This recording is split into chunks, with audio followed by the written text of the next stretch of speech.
Hey everyone, welcome back to our channel. In today's video, I'll show you guys how to change your gender in Spotify. So let's dive in. First, open the Spotify on your browser. This process is not available directly on app, so we need a desktop site.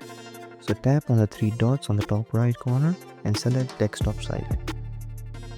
Here you can log in your account. After logging in, you can click on your profile picture on the top right, and here you can select account. Scroll down till you see edit profile. Here you can adjust the gender, name and other details. Make your changes, then click save.